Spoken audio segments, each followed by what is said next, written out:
Welcome to the Reddit library. What made you ghost a friend? When I came home to find the power off, bill hadn't been paid. We were friends from work. He had split up from his ex, and I needed to be closer to work. We went 50-50 on a rental. He has 3 kids from the previous relationship. With me being the nerd, I agreed to pay the tech bills. Internet, phone, cable TV. He agreed to pay the power as he burned more because his kids were over on access visits. Came home. Dark house. Investigate. He hadn't paid the power for ages because his new girlfriend wanted the money. Then I discovered he wasn't paying his rent either. Same reason. Down $5k. Power, rent. We were evicted. Ghosted. That's just unacceptable. Yup. I had him contact me on the Book of Faces. Can we talk? Sure. Send me a $5k bank check, and we are on. Started talking hit about me to my GF and best mate. His dad had a history of drinking problems, and he was starting to exhibit the same behavior. So I suggested we should both take a break from drinking for a while and try to focus on some healthier hit. He apparently took that as I'm not the same person and my GF was the person who changed me. Sounds like somebody didn't want to be held responsible for his own actions, and it cost him his friend. When I realized a lot of the things that made her laugh were at my expense. She thrived off of humiliating me. I was bullied in school, but my worst bully was my best friend. I used to come home and cry to my mom. I would be heartbroken over how my best friend was treating me. Honestly, I don't remember what my mom would tell me, but I wish she would have told me that I was worth way more than the treatment that I received from her, that she was a bad friend and I should drop her, that I had friends who treated me with respect, and that I should spend my time with them, that she would have forbade me from hanging out with her, anything. I wasted something like 15 years with that girl in that abusive friendship. Guy told me you'll never be a good teacher. After 2 years of unemployment following my graduation with a teaching degree, I realized the bastard had meant every joking insult he'd ever said to me. This is why insult humor is hard for me now. I still have relationships which throw around a lot of humor like that, but it comes from a place of absolute trust. We know each other's no-go spots, and the stuff we can joke about each other on. Generally, it's riffing off stupid hit we've done, not who we are, or what we believe. Generally, it's riffing off stupid hit we've done, not who we are, or what we believe. This is the big one. Most people can laugh about something stupid they've done in hindsight, because they wouldn't do it again. Most people don't like laughing at inherent features of themselves, especially when they are unchangeable or not considered negative. When I realized the relationship was one-sided, and they only cared about themselves. Yeah, I had a relationship that was really great for a while, but over time I realized they just didn't care much for me anymore. It was always them needing something. Too many people like that out there, that's for sure. Like me, but I don't have any other friends, so I have to talk to her every day to not lose her. Every conversation was about them and their lives. They rarely asked or were interested in what I had going on. The selfishness was just too much after a while. I invited an old friend for lunch a couple months back and this is exactly how it went. We've more or less gone our own paths, so we have different friends and schedules etc. But at one point we were best friends. Amongst other stuff, this just solidified my decision to let things die off naturally. She didn't ask a single question about me when there's plenty to go off of, but I listened to a lot about her. She was really interested when it came to my jobs and how much I was making. I know the feeling. I had a friend that we were really close from about 12 years old to our late 30s, and not once has she ever asked how my day went. My best friend growing up was a kid I lived next door to from the age of 9 until 18. At school, he would pretend not to know me so he could seem cool to the popular kids. He would invite me places and ditch me. He would break plans so he could free up time to hang with his cooler friends. That hit got real old, real fast. When I was 18 I moved to the other side of town. We were growing apart more and more, but I would still try to hang out with him when I could. Well, one day he asked me to come over to his house and play Tony Hawk's Pro Skater when it first came out. I was so pumped that I walked 3 miles to his house only to be told that he was going to go hang out at his other friend's house instead. But could I babysit his brothers and sisters? Needless to say, things weren't the same after that. I stopped answering his calls. He would stop by, and I would leave just to avoid him. He would make plans to hang out, and I never bothered going. I just gave up on trying to be friends with that guy. I tried so hard for almost 10 years, just to be a good friend to him, and he just pushed me to the wayside. Maybe I'm an a-hole for stooping to his level, but I don't care anymore. Sounds very much like a chameleon.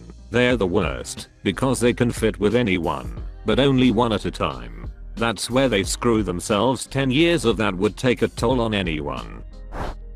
Too much insult humor. Really ducked my esteem edit, since I can't possibly respond to all these and keep my sanity. We were friends for a while, and it was almost always insult humor, and that combined with a shitstorm of other things just got to me, and I took it personally and ended up blowing up at them. Now I really don't have any way to talk to them and don't care anymore.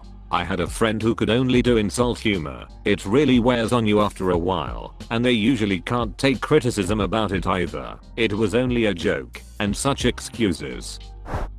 I grew up with my family mainly using insult humor.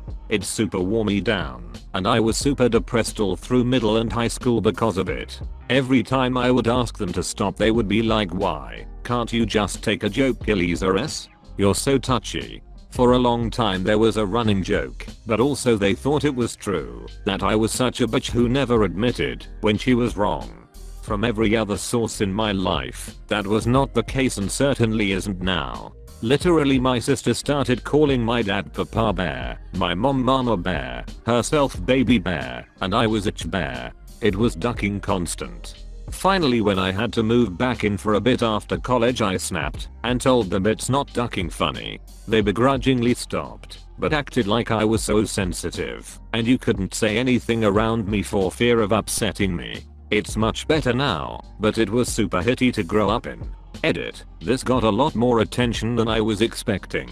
After I moved to a different city, I had a serious conversation with my mom about everything and why I was still mad about it. After that, she slowly changed her behavior, and as she's gotten older she has gotten much more empathetic.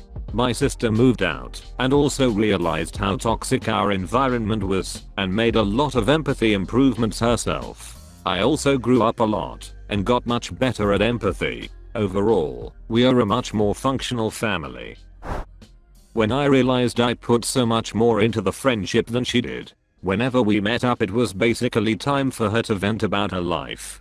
She always had some ridiculous drama over something tiny. She had 2 sisters. It would change week to week which one she was talking with and which one she'd never speak to again. And then don't get me started on her hatred for her husband's family, mostly cause they were from a different ethnic background and social class. Lots of other similar issues that showed she was just a narcissist. For a while I put up with it cause catching up with her was a way for me to go drinking not on my own.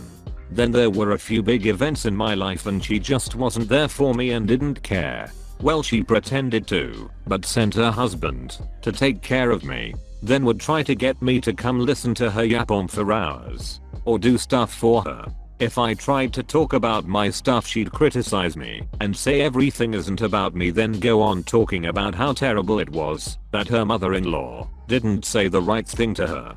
It just got to a point where I decided I didn't care about her drama and it was draining my life energy, and I decided my life would be better off without her. And it honestly has been. Edit. Added in more details. When I realized I put so much more into the friendship than she did. Whenever we met up, it was basically time for her to vent about her life. She always had some ridiculous drama over something tiny. She had 2 sisters. It would change week to week which one she was talking with and which one she'd never speak to again.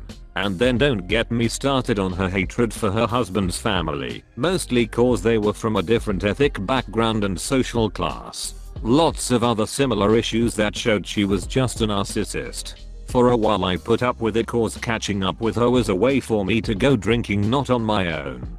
Then there were a few big events in my life and she just wasn't there for me and didn't care. Well, she pretended to, but sent her husband to take care of me. Then would try to get me to come listen to her yap on for hours. Or do stuff for her. If I tried to talk about my stuff she'd criticize me and say everything isn't about me, then go on talking about how terrible it was that her mother-in-law didn't say the right thing to her. It just got to a point where I decided I didn't care about her drama and it was draining my life energy, and I decided my life would be better off without her. And it honestly has been. Edit. Added in more details. Oh my god, I was friends with someone like this, except it was jobs and boyfriends, both changing roughly every 34 months. It was always someone else's fault for whatever problem, and it was always the same problems. It's exhausting, and so I had to cut ties. When I realized she was maybe my best friend, but I was not her. In fact, I was only useful to her. That realization hits like a sledgehammer if you encounter some event or outing where you expected an invite and the friend just acted like you didn't exist. I've always been there. If there's no better off a friend, they'll plan to do something with me until something they'd rather do comes up, then they'd do that. Without me, of course. People are stupid, selfish, and cruel. I've been alone without anyone I call a friend for years now. Better than fake friends, but it's still a miserable existence. He knocked on my door one night and said, "Let's go for a drive." This wasn't that odd, since I love driving to cool my head. So we start driving, and maybe 10 minutes in, he starts directing me on where to go. He asks me if I mind making a quick stop. I'm annoyed but say sure. We end up at this sketchy house in the middle of nowhere, and my buddy goes inside, but tells me to wait in the car. Almost 45 minutes later he comes back out and says we got to go to the bar. It takes me about 10 seconds to realize this pose went in there to get coke and was already high. So I tell him that I'm not feeling it tonight and drop him off at his place. Spoke to him once after that when he wanted to hang, and I told him I'm nobody's errand boy. Never gave a hit if he got the message, because I haven't spoken to him since. I'm surprised you actually waited for so long outside. I enjoy my solitude. And he said he owed the guy money. Didn't say what it was for though. I had assumed it was his bookie. She burned the bridge. For most of the year and a half that she and I started working at the same place, she bullied me, micromanaged me, made me feel left out, and gaslighted me whenever I tried to confront her behavior. It was almost always my fault. Nothing I ever did was right, and she refused to believe that she has control issues or that she was using me as a punching bag. She started doing this thing where she wouldn't text me unless I texted her first, and then get mad if I didn't text her. So, once she quit the job, I stopped texting her. I haven't spoken to her at all since August 2019, and I don't regret it. Rather narcissistic behavior. I'm not diagnosing or anything, but yeah, no, I wouldn't want to be around anyone like that.